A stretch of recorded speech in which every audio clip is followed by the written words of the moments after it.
Welcome to the Teaching Journeys podcast, hosted by Dave Roberts. Humanity possesses a unique skill, the ability to pass knowledge from one generation to the next. This podcast embraces that ability, offering learning opportunities through conversations with extraordinary guests. Dave aims to leave a positive mark on individuals around the world. So before you dive into today's episode, please share this podcast with your network, including friends, family, and colleagues. And please consider leaving a rating or review. Your support makes all the difference.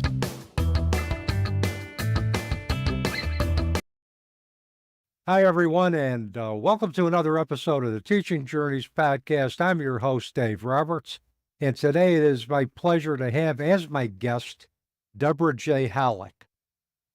Are you looking for an inspirational and impactful speaker who can bring a lively, transformative experience to your event? Debora J. Hollick, with her expertise as a speaker, multi-time international #1 best-selling author, award-winning sales trainer, and productivity facilitator, helps businesses and professionals achieve remarkable results.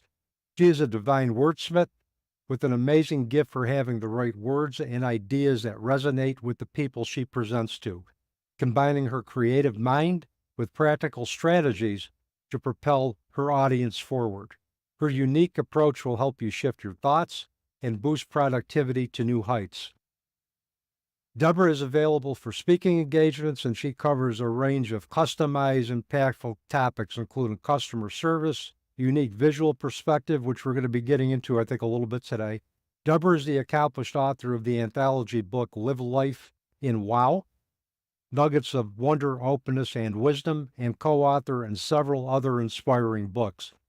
Debora, welcome to the Teaching Journeys podcast. It is my absolute pleasure to have you on the show today. Thank you, Dave. It's a pleasure to be here. It's always so much fun when we get to chat. It is, and we had a great chat. We had a great time chatting during our pre-call, and we were brought together by, I believe, one of the masters of bringing individuals of all walks of life together, Keith McNally. Keith had suggested that you would be a good guest for the podcast.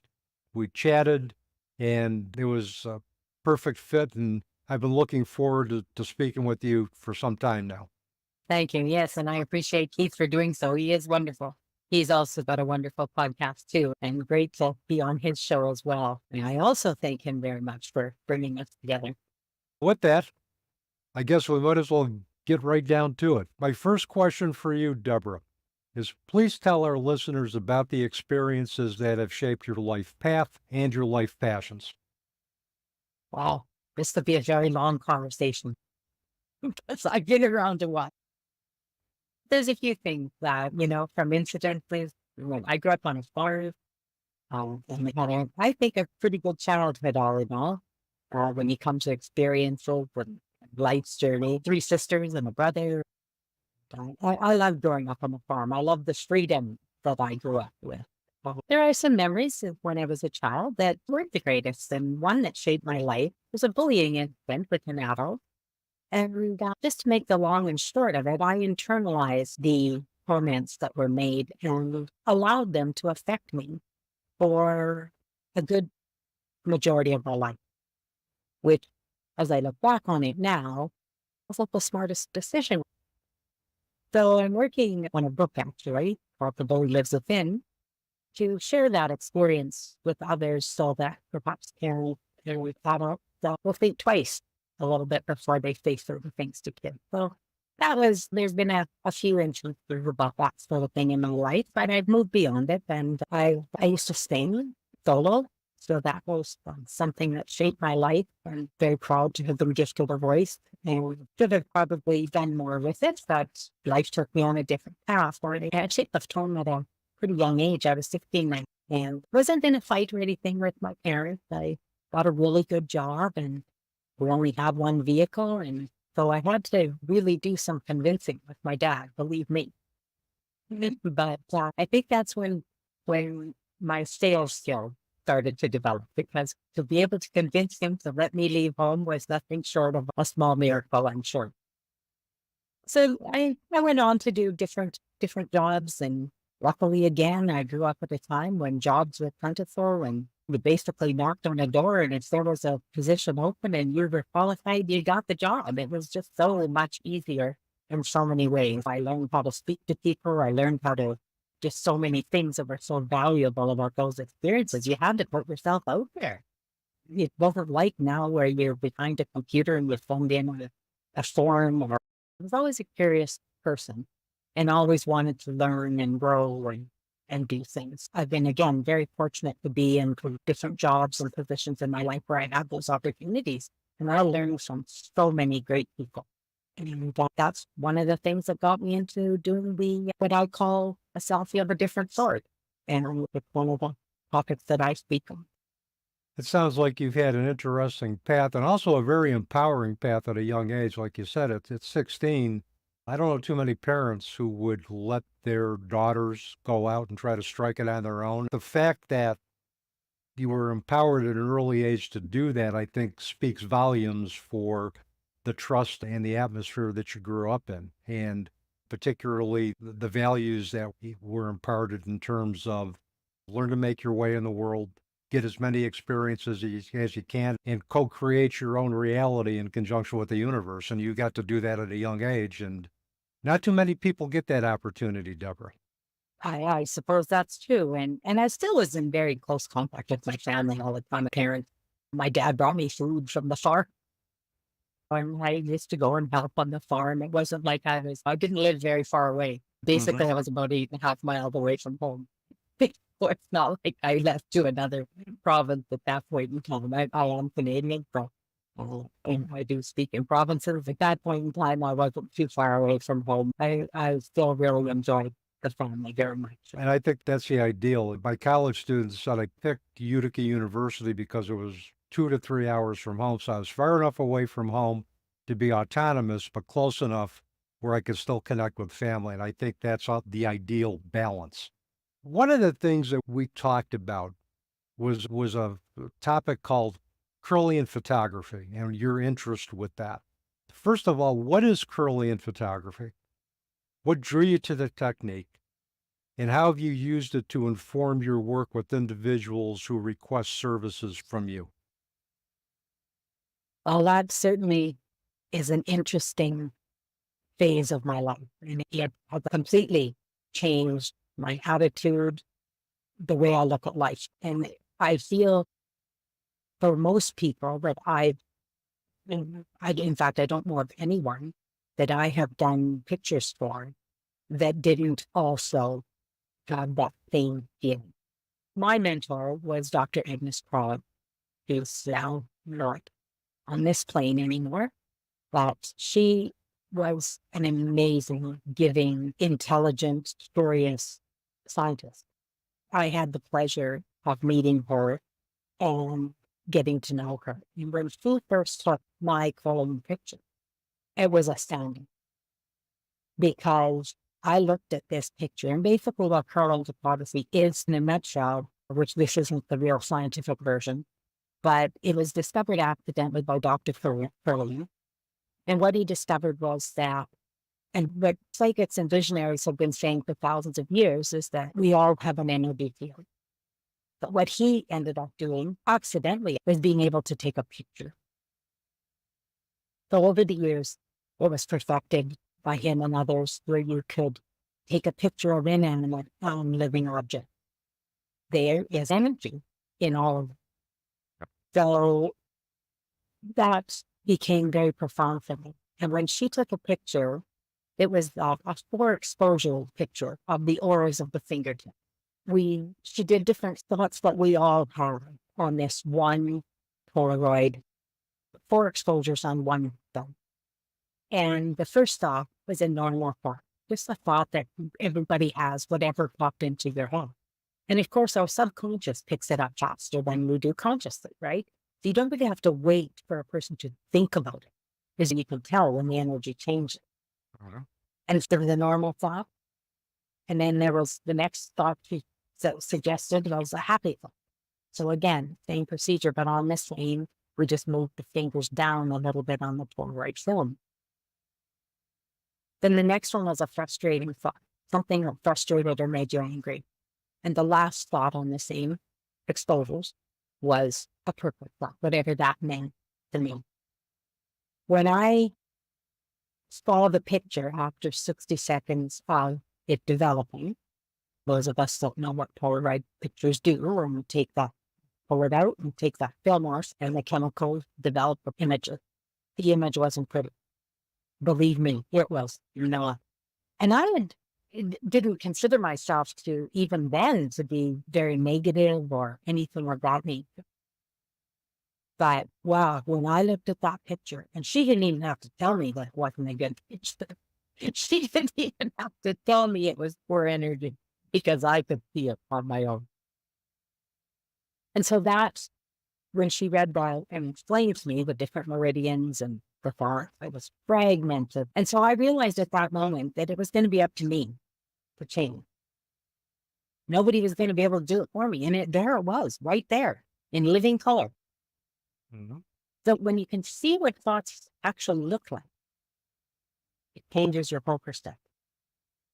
And so that becomes a bit of my mission, is to teach people, share about with them, so that they too may have the opportunity to think, what are my thoughts looking like when I'm angry, or when I'm yelling at my children, or when I'm not being nice to my coworker.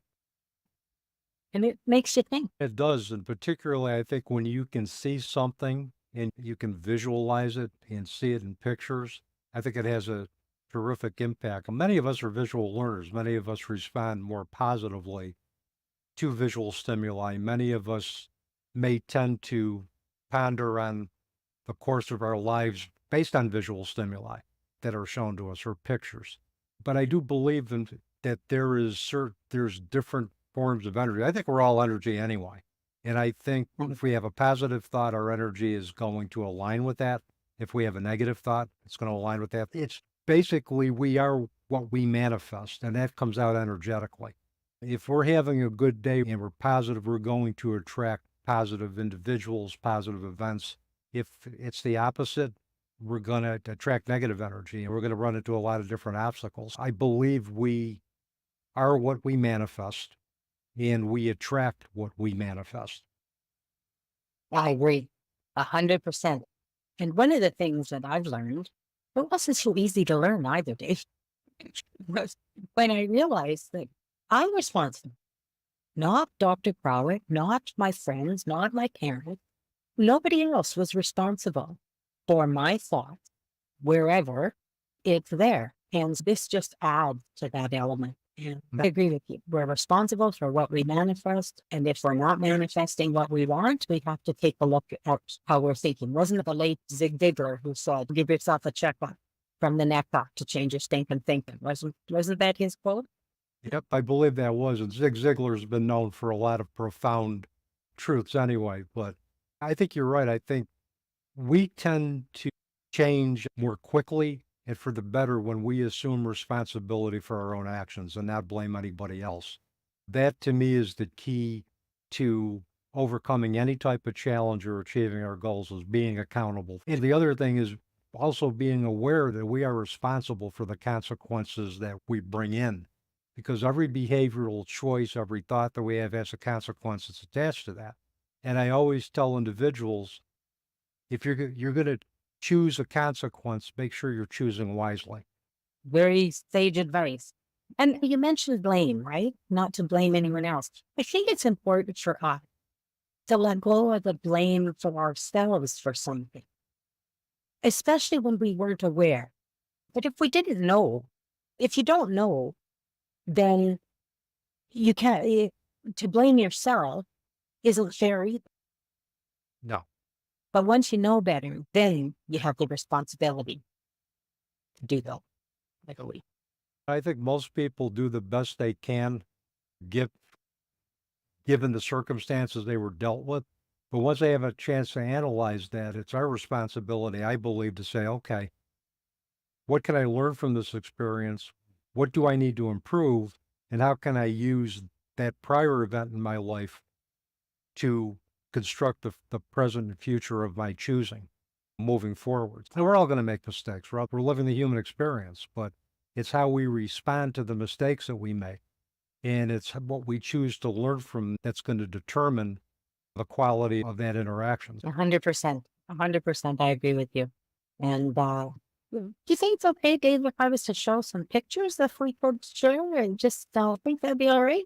Absolutely. This is your platform. I'm just holding space for it. So whatever's going to make you comfortable on that platform and is going to be particularly of interest to our YouTube watchers. So go right ahead.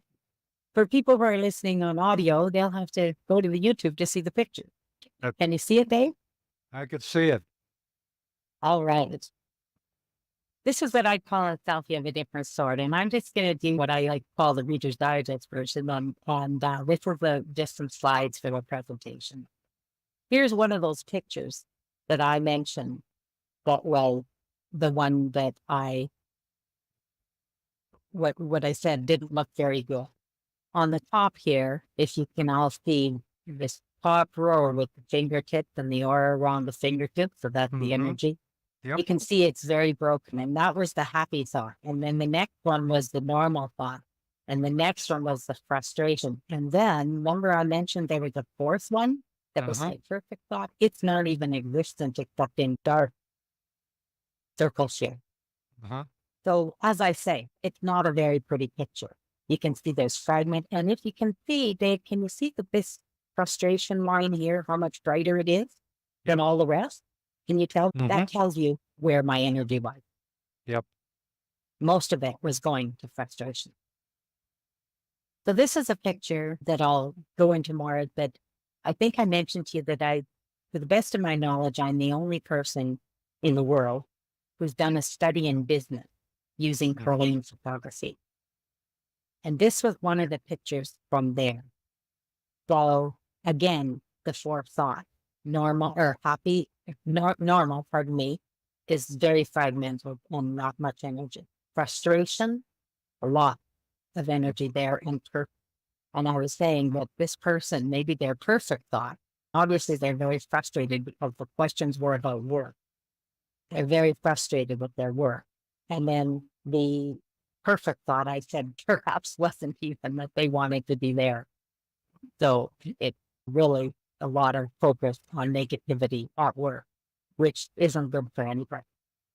And so then this picture is one that was somebody who was a lot more satisfied with their work. And you can see the change, right? Look at the difference in the auras.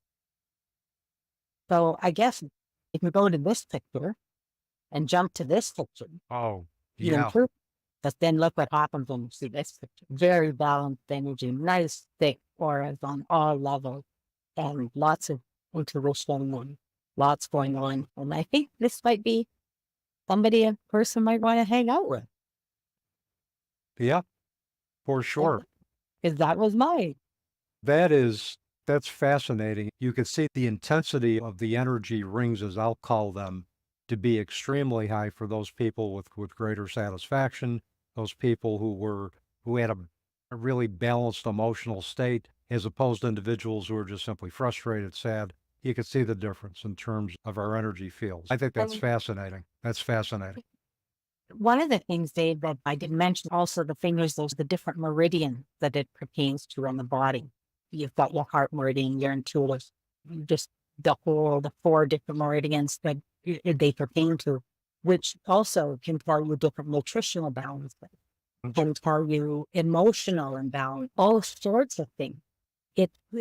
I believe that it's really important for us to get those pictures in our mind and to have them. I had the privilege, actually, also of being able to take a picture of a gentleman's aura, his hair, based on the same thoughts, happy, normal, happy, frustration, and perfect.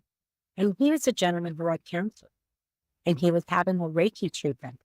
And he allowed me to take this picture before the Reiki treatment and after. And the significant difference in his entire being was amazing. It was astounding. So I have lots of pictures like that I can show people. Unfortunately, I can't get the film anymore to do the actual photographs. Just breaks my heart. And so people from Florida are listening. I sure hope they start making that film again.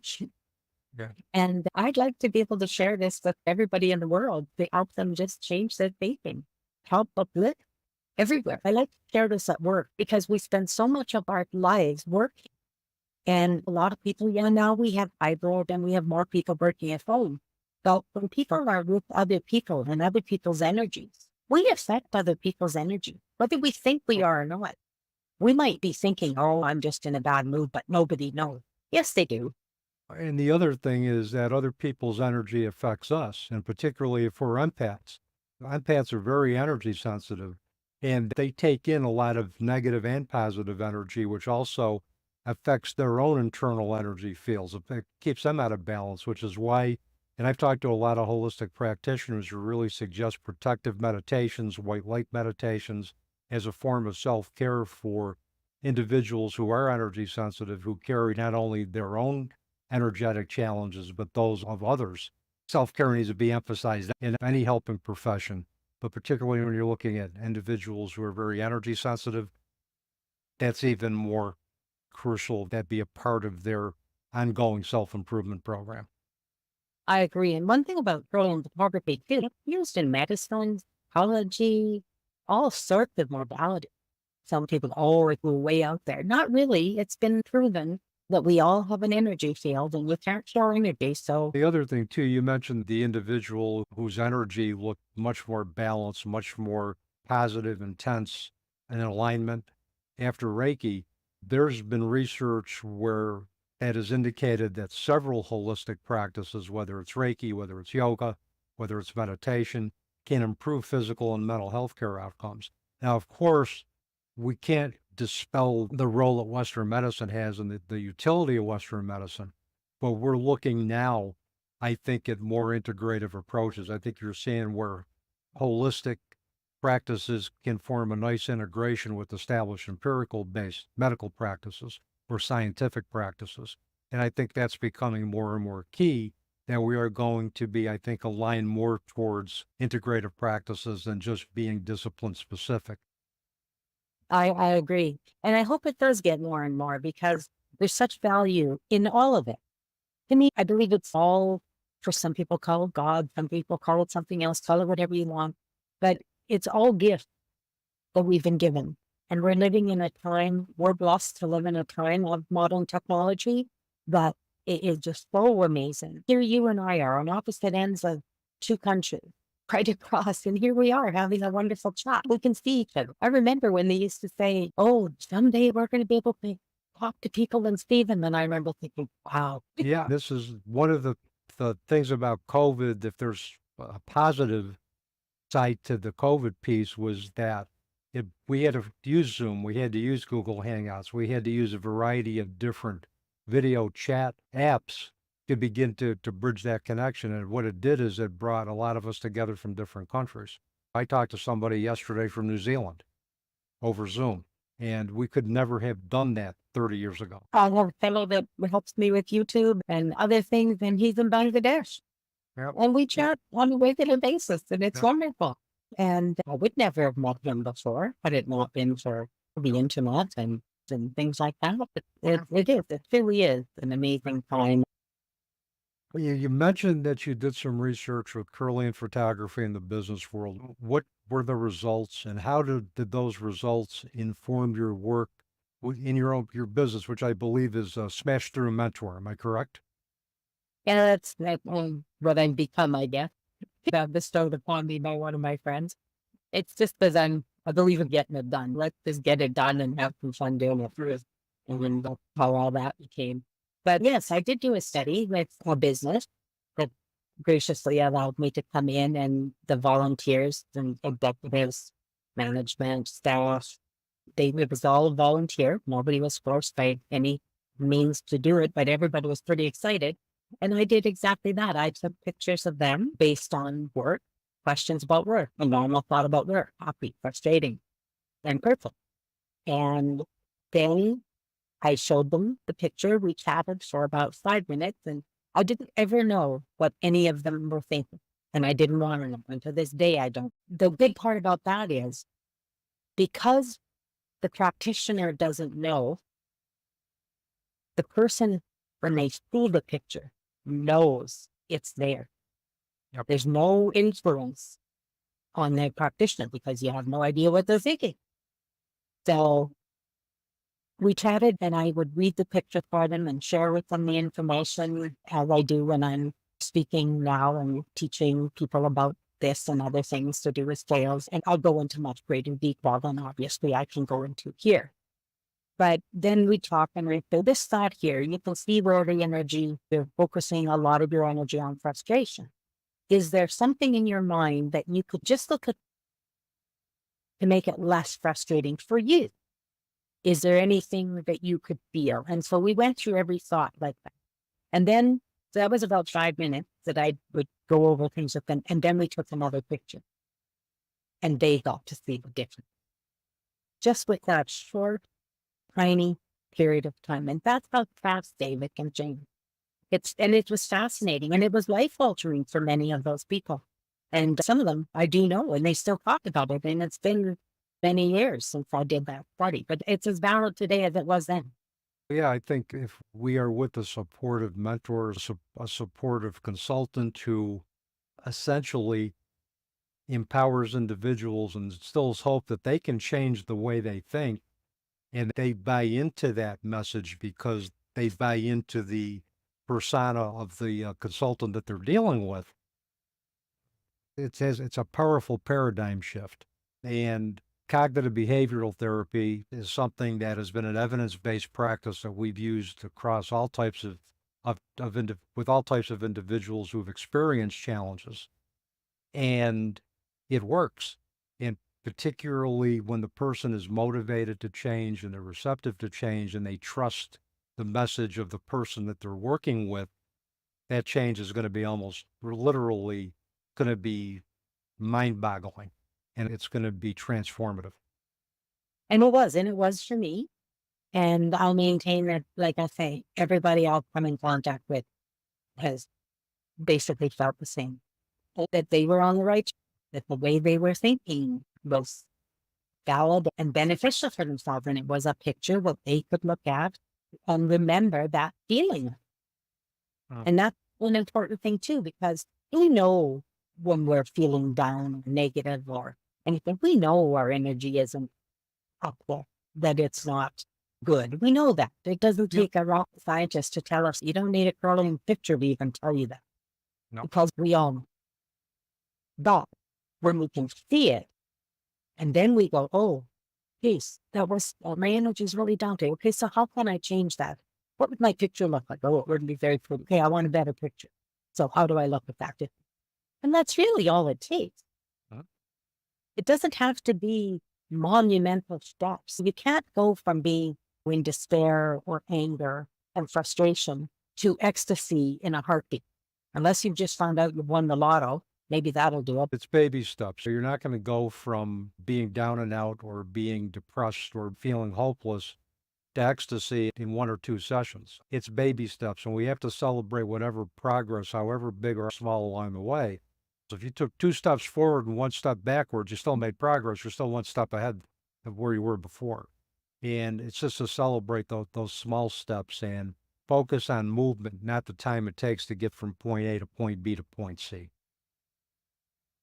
Absolutely. I love that. I love that. I might have to use that. Feel free. None of what I say is copyrighted. At least that comes from me. So feel free to use it with whoever it's going to be the most help to. I believe we're all in this together, and we all should work together for the betterment of helping individuals reach their goals and transcend challenges. It takes a whole bunch of us to do that. That's not just one person. Oh, I agree. And the more we talk about it and the more we share it and the more modalities that are out there, the better it is, because not everything works for one person. What resonates with me may not resonate with you. It may not resonate with someone else, and vice versa, right? So it's wonderful that there's so much out there, and we should take what's beneficial to ourselves. Don't worry about whether somebody else is doing something different than you. If they're doing and reaching what they're wanting to achieve, and you are, so who cares who you got there, as long as it was didn't hurt anybody else and it was helping and in a positive move forward, good. Praise, share with people. Be happy for people's accomplishments. Tap them on the back. Clap for them. Be proud of what they've accomplished. If we all got to the same point the same way, we'd have nothing to learn from each other. If we all got along this perfectly, what a boring world we'd have. So I tell people, don't let anybody steal your mojo. Bounce along your path the way that's best for you. As long as you're not hurting anybody else or hurting yourself, it's all good and we can all learn from it. Exactly. And we can all find, well, I like to call it the wow. We can all find wonderful things about all kinds of. You might not agree if somebody has purple or green hair. So what? They like it. It's obviously making them feel good. So why can't you just bask in the fact that they feel good about it?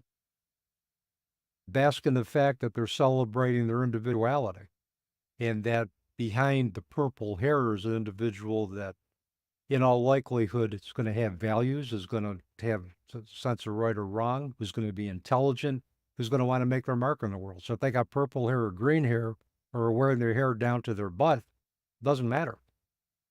Exactly. It's what values does that person bring to the table? Do they have integrity? And if they have integrity, I'll hang with that person all day long. If they don't, I just feel free to tell them the door is that way. I saw this on your website, and a sentence next intrigued me. It said, her unique approach will help you create a selfie of a different sort, shifting your thoughts and boosting productivity to new heights. So tell me how this works with clients that request services from you. That's basically the Kirlian photography.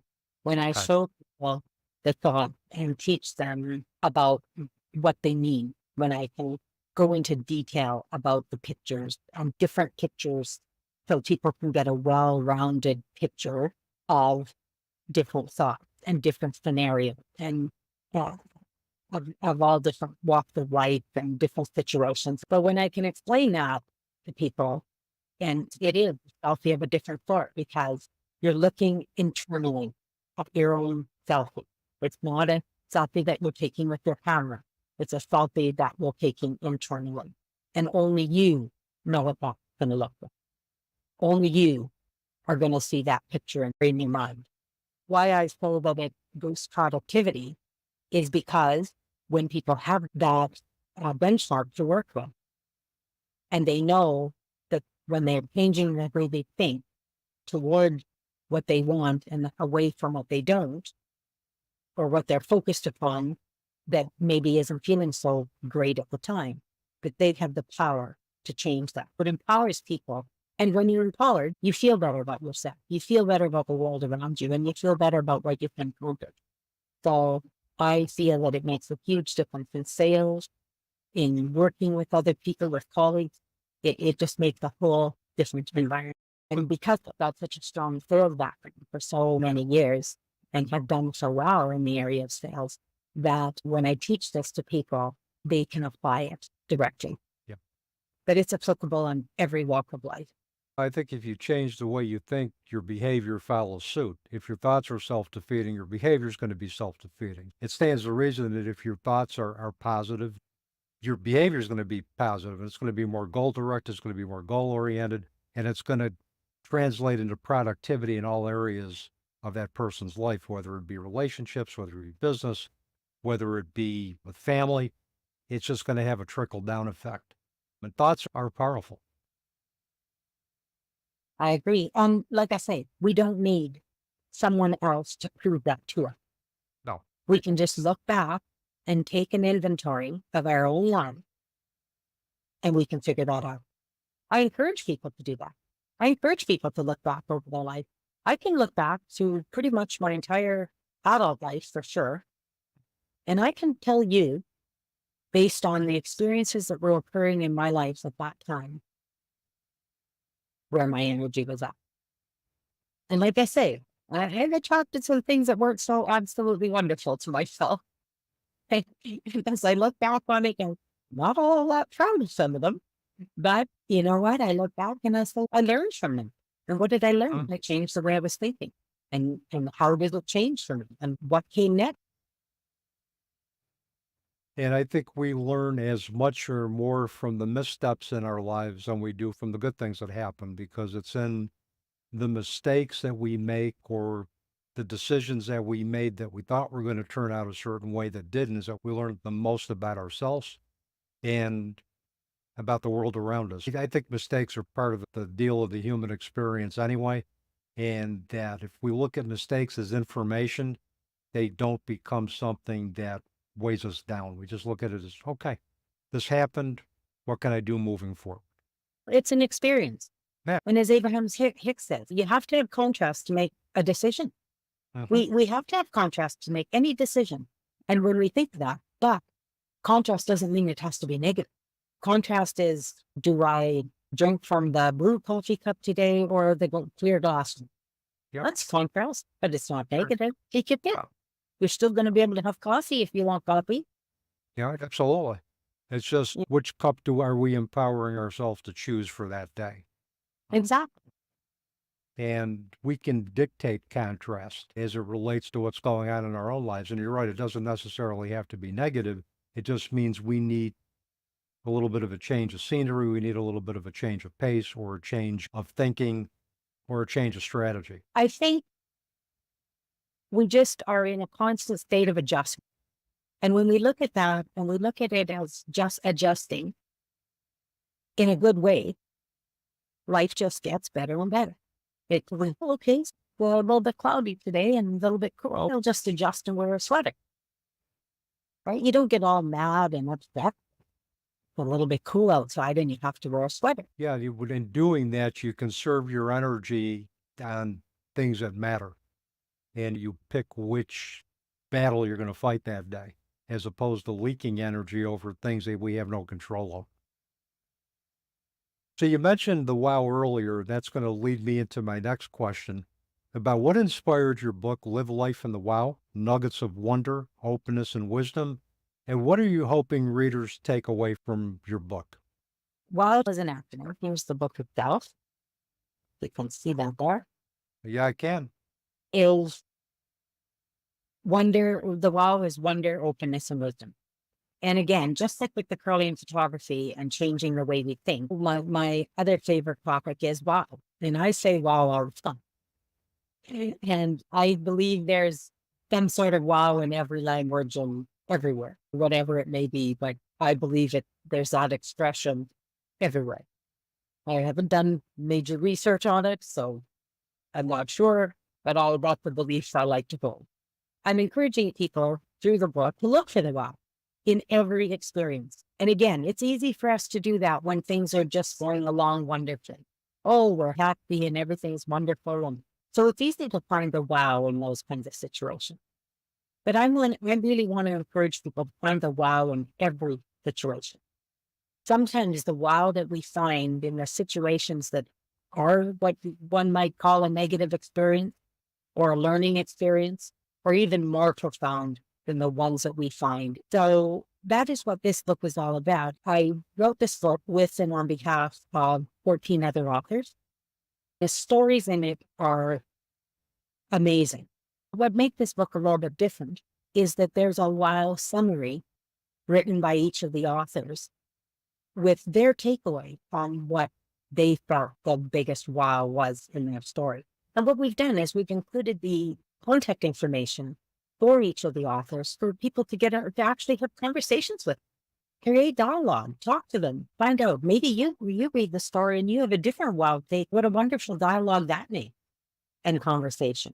That's what we've encouraged. And the book, I'm really proud to say, it was published on Amazon and we did reach #1 the first day. And we stayed in #1 for a bit. And we are still, and it's over 18 months later now, or let's see, December 10th of 2022 is when we first published the book. So we are still in the top 100 in some categories in Canada, and we are still in the top 200 in some categories on .com. So that is quite, I think, an amazing feat in itself. So I'm really proud of the authors and the stories in this book. And So much so that it was our goal to make it into a series. And we are now offering the second book, which is going to be called Live Life in Wild Pearls of Wonder, Openness, and Wisdom. And we are inviting authors, and I've got an affiliate program on that. And it pays quite well. So if people are interested in either writing a chapter or becoming an affiliate or both, there's that opportunity. So that's what that's all about. So I'm looking for just put the offer out there for people who might want to join us. And of course, our number one goal is to make it a number one bestseller. So whether you're a seasoned author or you're brand new, we help you all the way through it. We do some classes and we teach and we help you mold your story and we help bring your story out in your words. Well, of course, there will be editing that takes place. We still want it to sound like that, right? I think it's great that your first book and your upcoming book is giving a platform for individual stories to unfold, because I think one of the biggest tragedies, and I may be paraphrasing Maya Angelou, is that the greatest tragedy is a story that remains untold. And giving individuals a voice, and also collectively, we can begin to see that we can individually and collectively create to something greater than ourselves. So we look at the wow factor, or we look at the awe factor, and it's like when we have that sense of connection to something greater than ourselves, whether it's directly with the universe or directly with a community who's experienced that, it just gives us so much meaning in life and is protective against a lot of challenges we could face. So I think it's great that you've done the first book.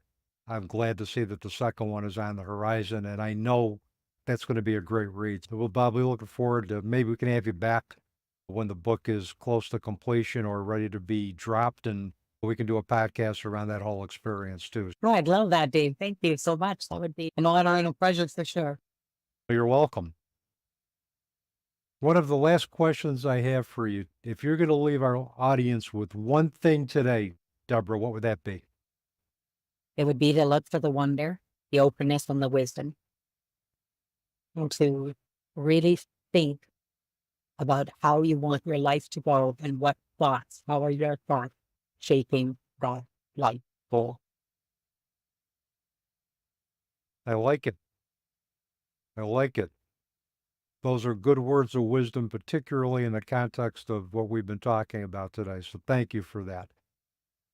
And finally, if individuals want to get in touch with you, want to contract for your services, or find out about other resources that you are offering, what is the best way for them to do that?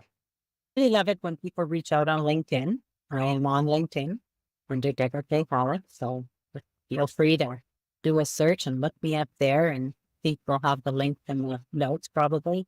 And my website is www.smashthroughmentor.com, and I'm on Facebook. So I really am fairly easy to find, and I love to connect with people. And actually, Dave, also, if it's all right with you, I'd like to offer your audience a free gift if they're interested. And that is an ebook copy of the book, Nuggets of Wonder, Openness, and Wisdom, the first book. So we're taking the time to listen to the podcast, and hopefully they're going to subscribe and share your channel with everyone. And if they'd like to do that, we'll have a link there that I'll provide for you for them to just click. And there is an opt-in, because of course we have to know where to send the book, and for them to get a free copy of the book. You know, I think they'd enjoy it, and I'd sure love to hear what they think of it. And when you send me the link, all of that will go in the program notes along with your contact information, website. It will all be there. So Deborah, thank you so much for being a guest contributor today on the Teaching Journeys podcast. I truly enjoyed our conversation. Me too. Thank you so much for having me. My pleasure. That is a wrap on another episode of the Teaching Journeys podcast. I'm your host, Dave Roberts, wishing you peace.